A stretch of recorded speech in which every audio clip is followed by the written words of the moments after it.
Hello, I'm Nige. I'm Anders. Welcome to another Cheeky Extra.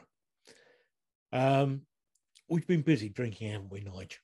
We have. We've done some recording on a non-alcoholic beer. Yeah. And two very alcoholic ones, homebrew ones. Yes. And we didn't want to leave it there. We thought, just one more. A cheeky extra, perhaps. Yeah, let's and let's talk some stuff. About rubbish. Yeah, do it. So, you've been teasing me. Yeah. What have you got? Well, I've decided I always play it safe and get something I really want. Yeah. And today I've decided to stretch myself and I've purchased something which I wouldn't normally buy. And it's Brewdog's Layercake. Layercake. Right. Okay. I think I've had that. And it's a marshmallow and chocolate stout. No, I haven't. I haven't had it. Do you know why? No. Because it's a marshmallow stout. And that's why I never have bought it in the past. But you should face it. Yeah. And I thought, right. I'm going to do it. I'm going to push the boundaries. You do it. You should do it. You're right. I did the same. I don't know the beer, but the brewery is Tiny Rebel. Yeah. Little Welsh brewery. They do a marshmallow stout. I don't know if it's a stout, but a marshmallow beer, whatever. And I tried it. I'll leave it there. So what you've got then, Anders? So I've gone safe. Yeah. Perhaps we'll do something about that next time. This is from Deya. Okay. It's a pale ale coming in at 5.2%. It's called Steady Rolling Man. Steady. I forgot to mention this is 7%. You're a silly boy, aren't you? Yes. Anyway, would you like to pour first? Shall I pour first? Okay, let me get my brewer can up and ready to go. There we go.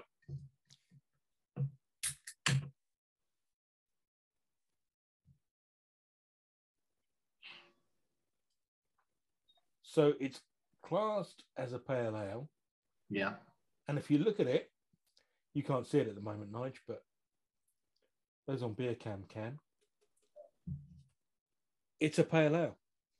Oh, that's very pale. There's nothing. It is, isn't it?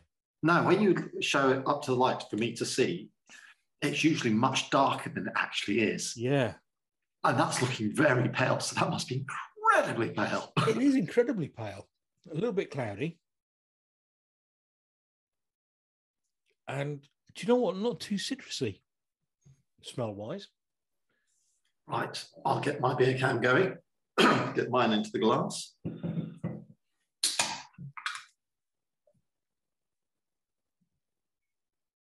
Oh,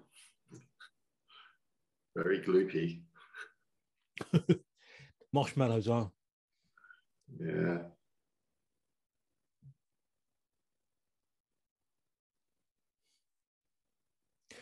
Seems very full of bubbles. Remind me, what was it? A marshmallow and what?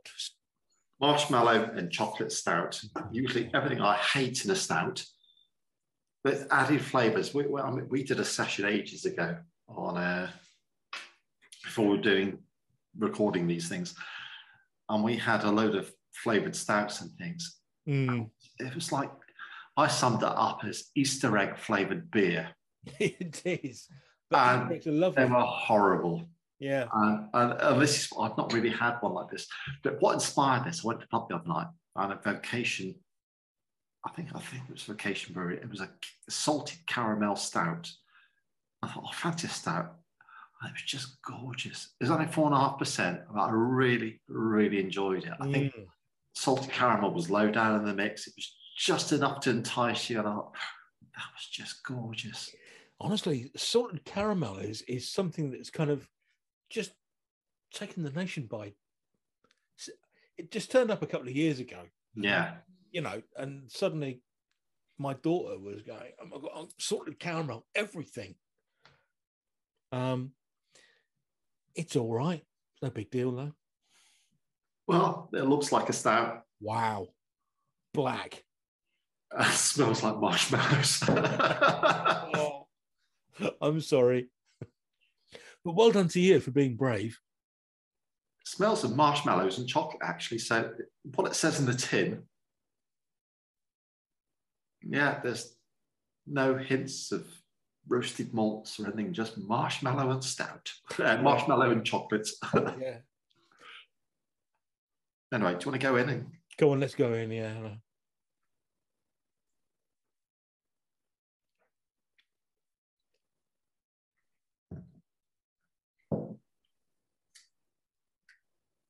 Now, that's why I don't go for these beers. Do you know what? I'm not enjoying this either. Oh, that's surprising. The first sip is a little bit... Oh.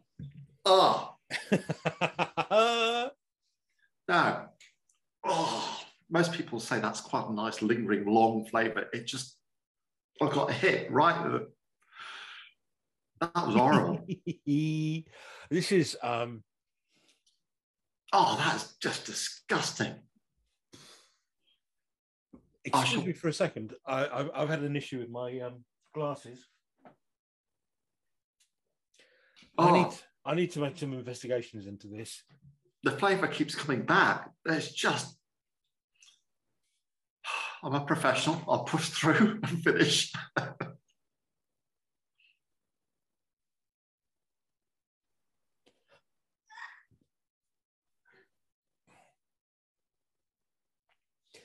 This is giving me nothing other than saying tropical fruit.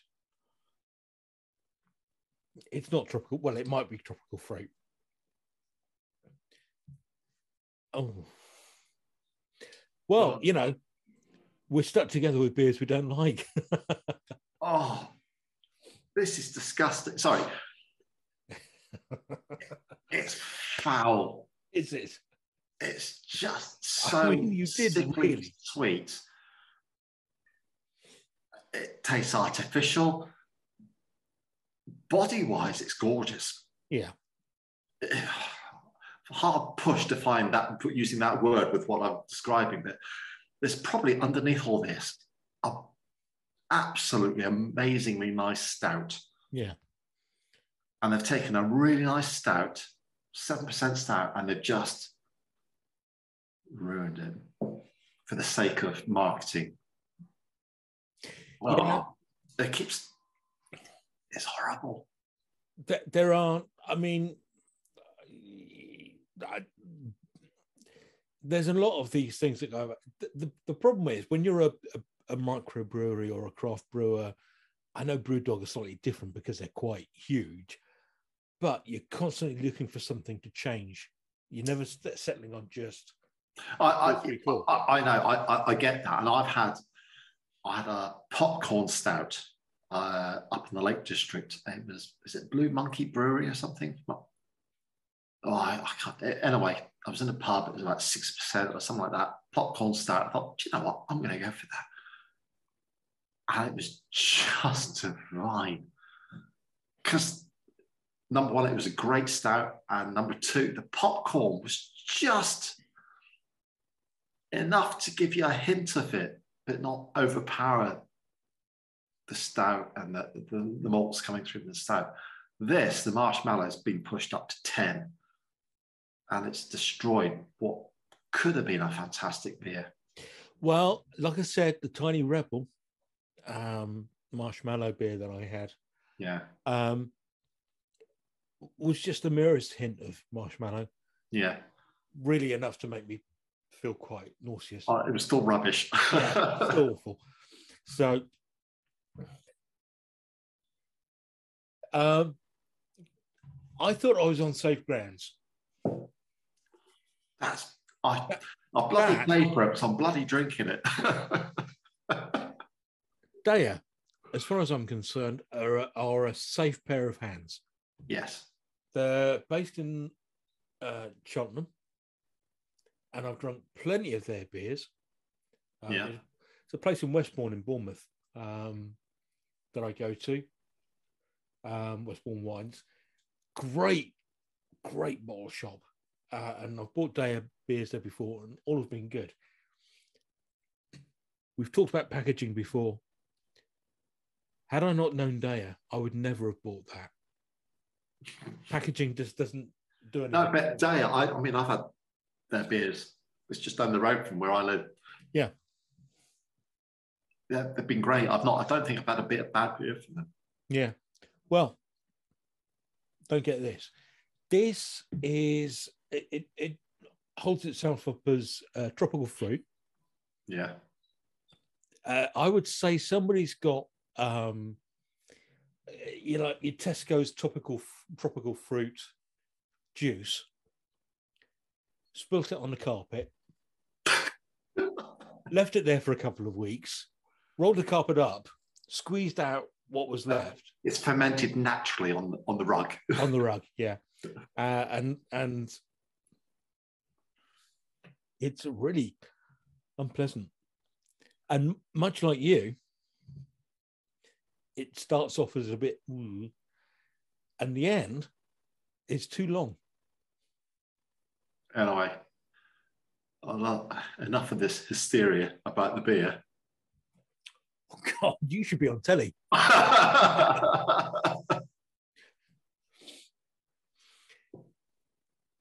Well, yeah, we can see it there behind you.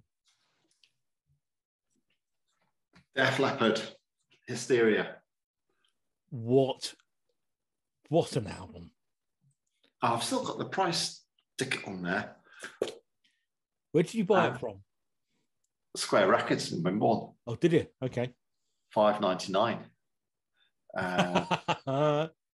There's a little red sticky label here. It says, includes hit single, Animal.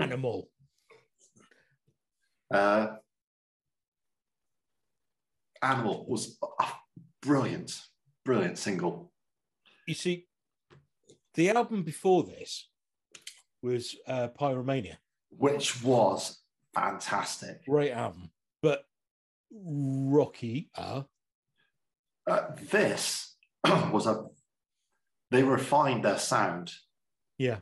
It's almost like American soft rock before they were a bit more edgy. Yeah. Honestly, yeah. I tell you what, the Pyromania and Hysteria were both produced by Mutt Lange. Yeah. Who is Everything I Do It For You, Bryan Adams. Yeah. Mutt Lange. He knows how to mold a song and make a hit. He also produced Back in Black. Oh, wow. This album, I mean, there's between Pyromania and this, Def Leppard's drummer had an accident. And this is one of the things. He lost an arm, but he carried on drumming. Yeah.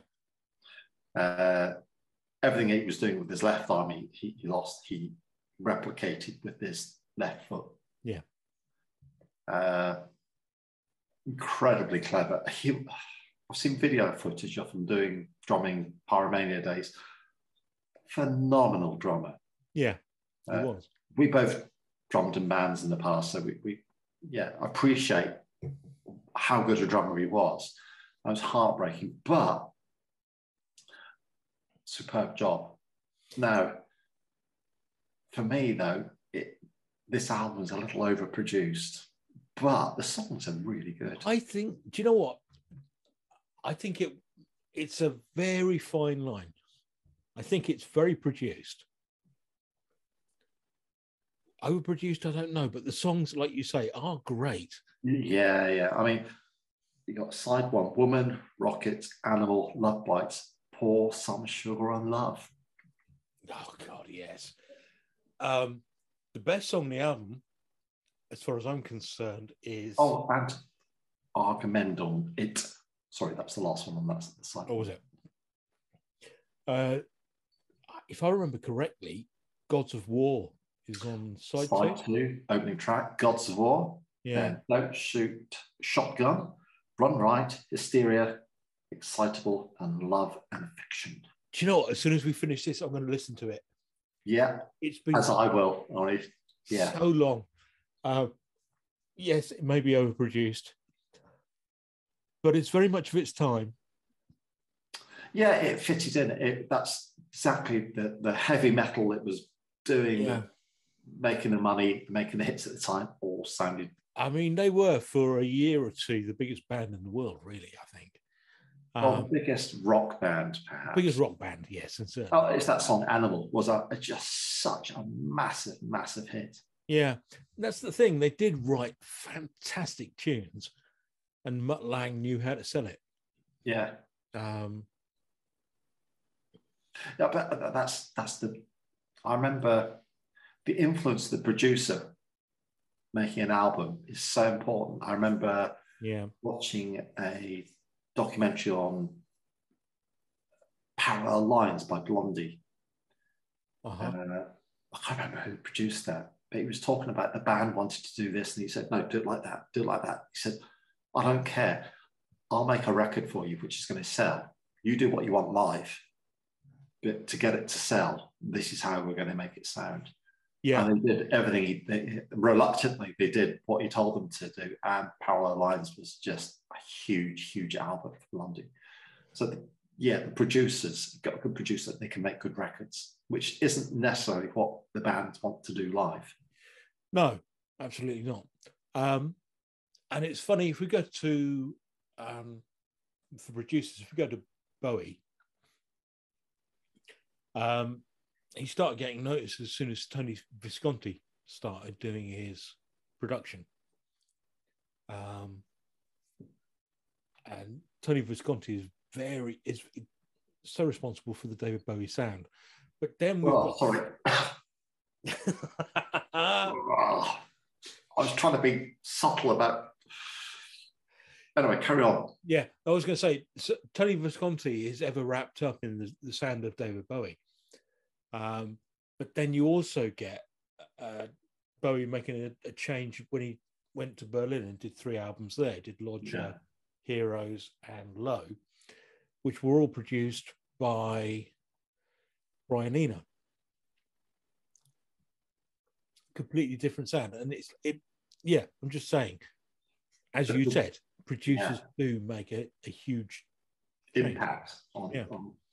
Let's Dance by David Bowie, produced by Niles.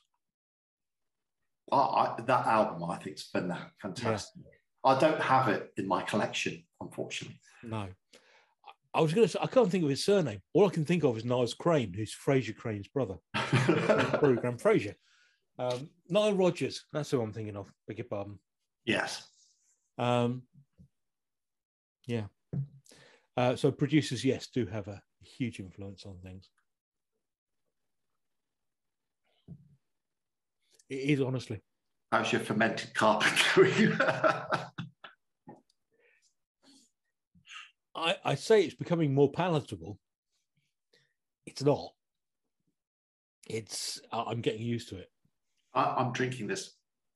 The gulps are getting bigger just to get rid of it quickly. It's like the Fax 10% lager all over again. Just get rid of it.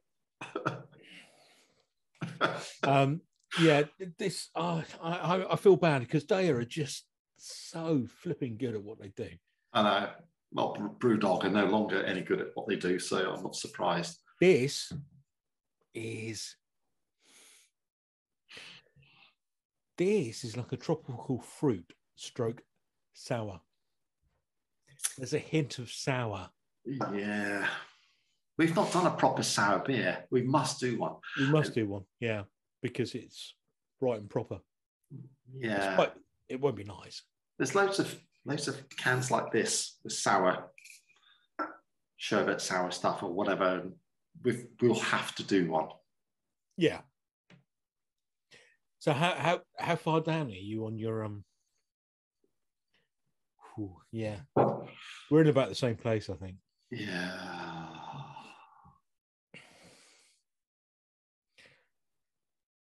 tell you what I'm going to say. Yeah. It's just popped into my head.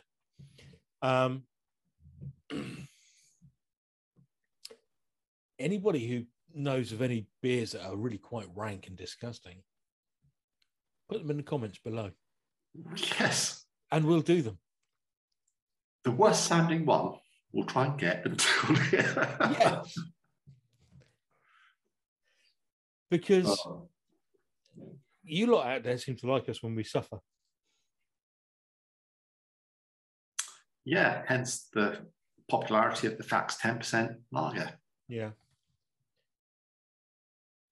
You know, Christmas presents, I got a few presents from my nephews, and I put a can of 10% Fax lager in with their presents. It wasn't the big 1 litre can, because they only do 500ml cans now. Oh, do they? Yeah, but apparently my brother's son he wants to drink it straight away. Why doesn't that surprise me? I know. He's a yeah. But yeah, good lad. Foolish perhaps, but good. Oh yeah. Right. Come on. See it off. Yeah, I in fact that's the only way to do it. It is the only way to do it. Come on, let's do it.